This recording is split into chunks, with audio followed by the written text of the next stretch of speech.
Continuing Thiruvempavai. Thiruvempavai, we are going to do shloka number 17, just like Thirupavai.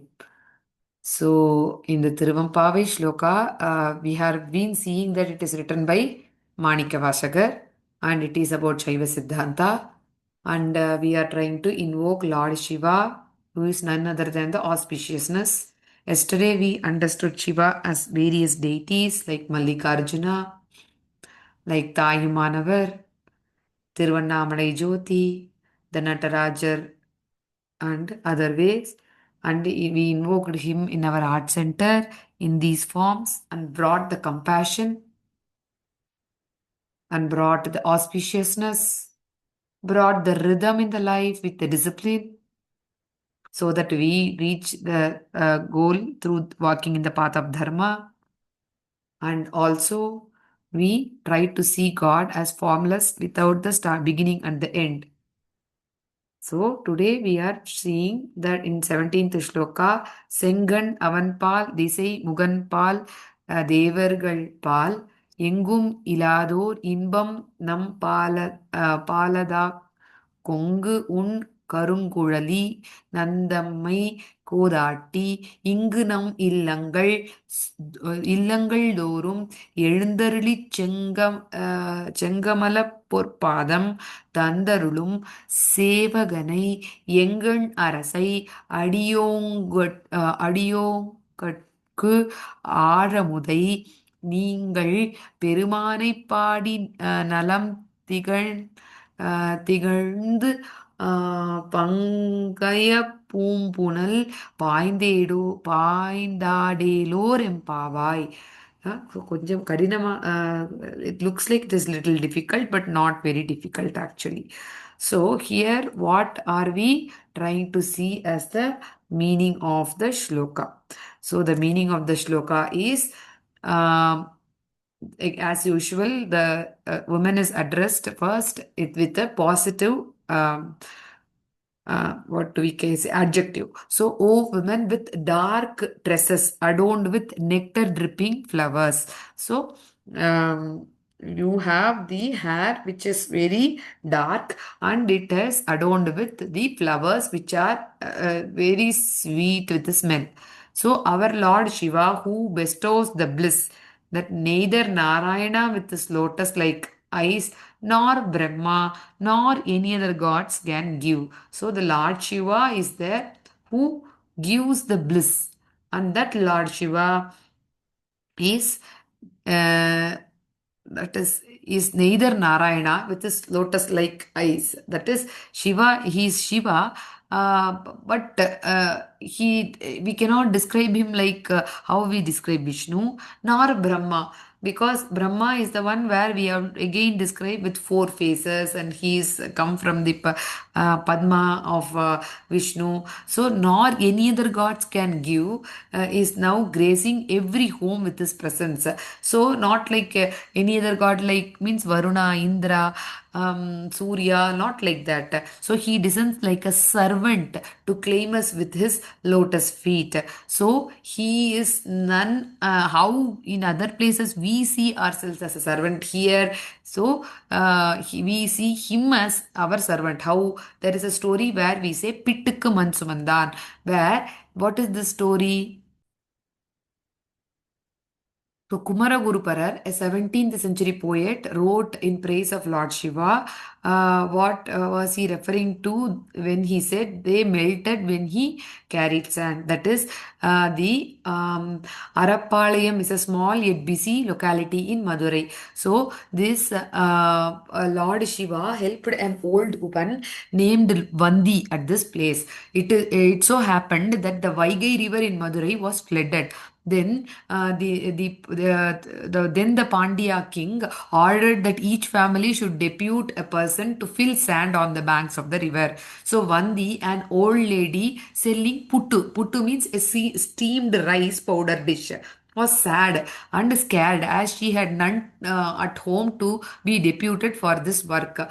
Vandi was an ardent devotee of Lord Shiva. She was then she saw Lord Shiva disguised as a young boy approached Vandi with a deal. if you offer puttu every day to me, I shall carry the sand to the river banks. So he added that she need not want to give him the good ones, but just the leftovers, bad ones would also do. Overjoyed with this deal, Vandi made puttu every day. It so happened that every bit of puttu she made turned bad and useless, and Shiva had it all. He would go to the banks, just lie down without doing any work. Angered by his behavior, the supervisors brought up the matter to the king. The king summoned the young boy and asked him to start filling the banks immediately. When the boy refused, the king took a cane and started beating the boy. So, the moment he hit the boy, everyone, including the king, felt the pain. But the boy was unmoved.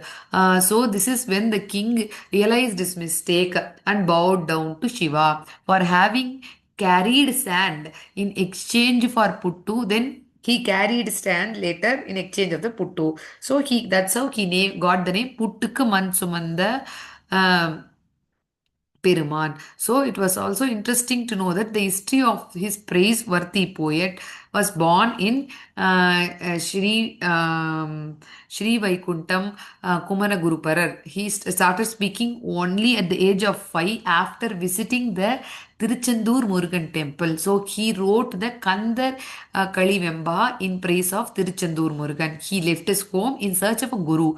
At Tiruchendur, a divine voice guided him, saying that the person before whom you will be unable to speak will be your guru. So he spent some time in Madurai singing the praise of Meenakshi Amman. So divine were his compositions that she herself blessed him with a pearl garland. He then proceeded to the town of Tiruvarur and sang the praise of the deity Tyagaraja Swami. From Tiruvarur, the saint traveled to Dharmapuram. So, with a deep desire to find a guru, the saint traveled from street to street. He arrived at the Tirikailai Paramparai Adinam. There, the head of the Mutt, Masila Mani Desekar, asked Kumaragurupara to explain the meaning of the composition.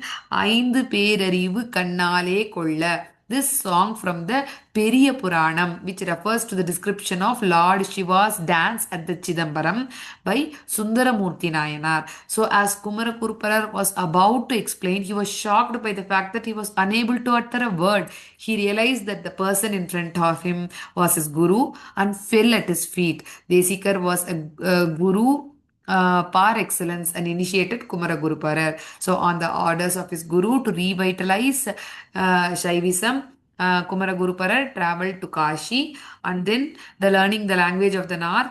With Saraswati's grace, Kumaraguruparar crossed many hurdles to meet the king, and then he rode a lion to the king's darbar. Stunned by the valor, the king agreed to offer land to the saint. So the saint said that he wanted to revive the Kedareshwara temple at Kedar Ghat in Varanasi. Then he also mentioned that the circular path taken by an eagle that would fly with will be allotted as the land for renovation. And Kumaragurupara's prediction came true and he was allotted land for renovation. The saint is said to have lived in Kashi for 30 years and he played a vital role in Shaivism. So, one can never fathom Shiva has in mind for his bhaktas.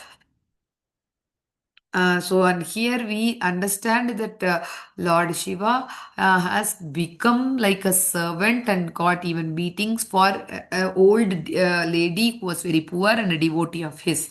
So that is how here in this shloka Manikavasagar explains that he is not like cannot be described like Narayana with beautiful eyes or Brahma with all this with the concert of Saraswati or who has come from the Nabhi of Vishnu in the lotus. So all that we cannot explain because he is the servant. He is descends like a servant to claim us with his lotus feet. So let us plunge into this pond where this lotus flower floats and bathe and prepare ourselves to behold his divine form so that we may worship that Shiva who has this beautiful eyes, who is like nectar to his devotees, and who is our Lord and receive many blessings. So, this is how this beautiful song is about. And let us try to do some meditation on this. Please sit upright in a meditative posture, spine erect, yet relaxed. Hands are resting on the knees in Jnana Mudra or Chin Mudra or in Bhairav Mudra in the lap. Gently close your eyes. Adopt the inner attitude. I am ready to receive.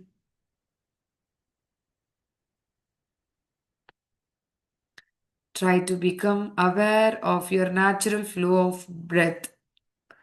Do not regulate it, simply observe it. Become a witness.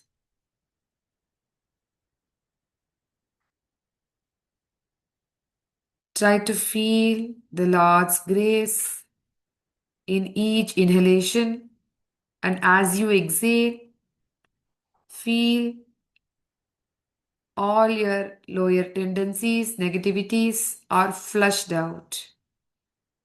Become aware of each and every breath with this feeling, and let your mind be calm in the present moment. Let all the thoughts dissolve, all the happenings of the day be forgotten, and be ready for the meditation.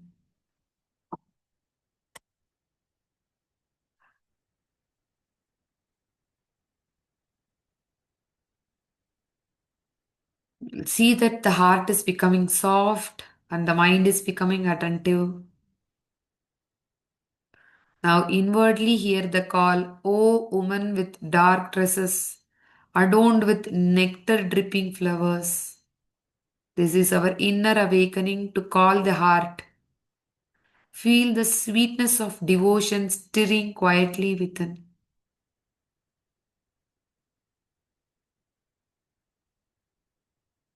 Visualize Lord Shiva approaching.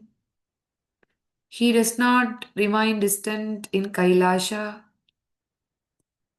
or in Shivaloka or in a temple shrine. He moves from houses to houses, from heart to heart. He brings a bliss, and that bliss is like how this old lady had got and who was helpless, and because of her just pure devotion to Lord Shiva, Shiva helped her when she was in a difficult situation. Similarly, feel his grace drawing near in your heart center.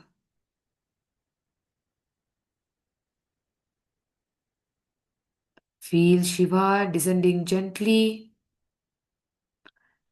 like a servant all through your prana,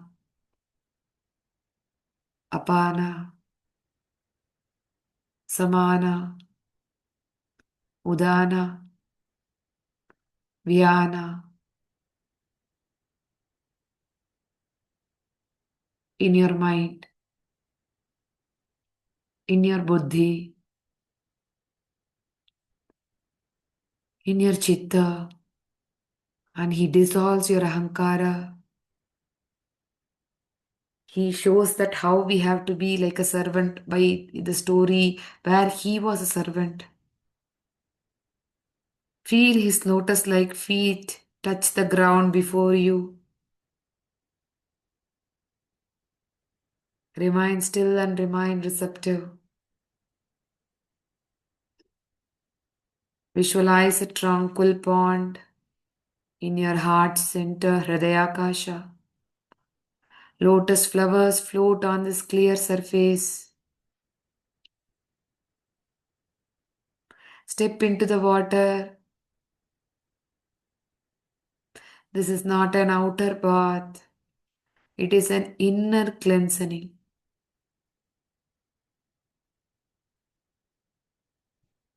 As the water touches you, feel fatigue, doubt, and the hesitations dissolve.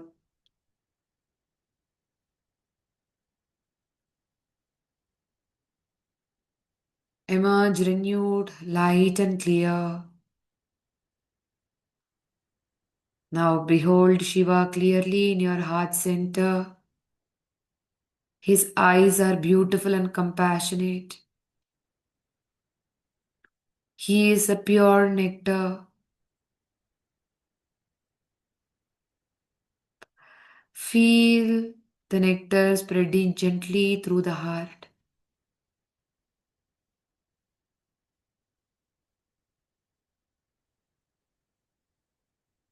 Peace without excitement.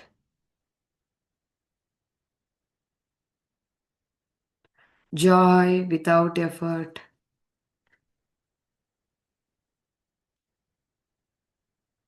Let all the images fade naturally. Remain in still awareness. Breath flows. Awareness remains.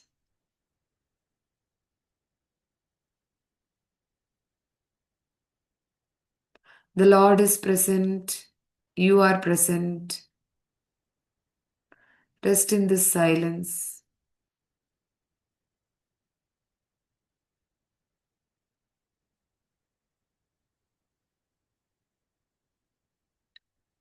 Bring awareness to the breath. As you inhale, feel that I am ready to receive. As you exhale, feel the grace flows through different personalities of me. As you inhale, feel I am ready to receive. As you exhale, feel that the grace flows all through me.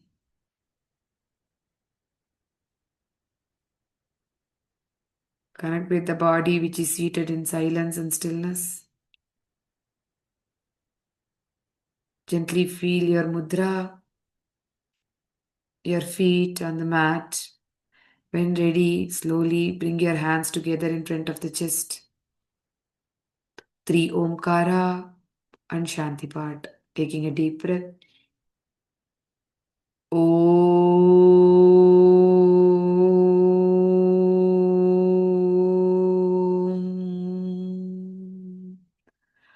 Om.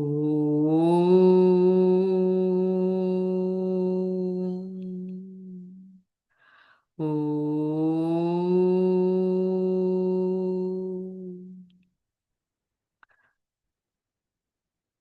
सर्वे भवन्तु सुखिनः सर्वे सन्तु निरामयाः सर्वे भद्राणि पश्यन्तु मा कश्चित् दुःखभाग् भवेत् असतो मा सत्कमय तमसो मा ज्योतिर्गमय मृत्योर्मा अमृतं गमय ॐ पूर्णमदः पूर्णमिदं पूर्णात् पूर्णमुदच्यते पूर्णस्य पूर्णमादाय पूर्णमेवावशिष्यते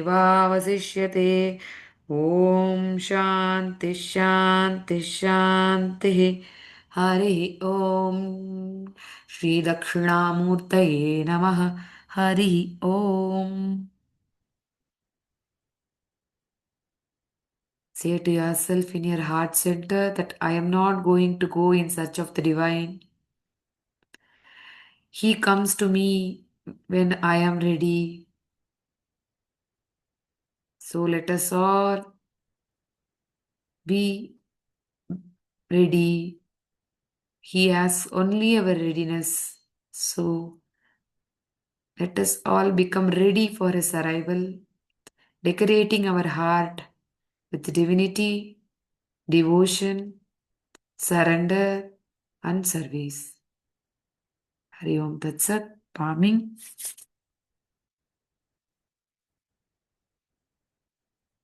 Cupping your eyes with the vitality, heat, healing energy. Hari Om Tat Sat. Opening your eyes to the palms. I hope it was useful. Let us feel that divinity flowing in our heart always by removing all the negative tendencies, ahankara and mamakara, raga and dvesha, by which we always feel that we are connected to the higher energy. And let remember that it also not only in us, it is with everybody. And so let us do the namaskar to that Atma in everyone. Thank you for joining. Let us meet tomorrow. Hari Om.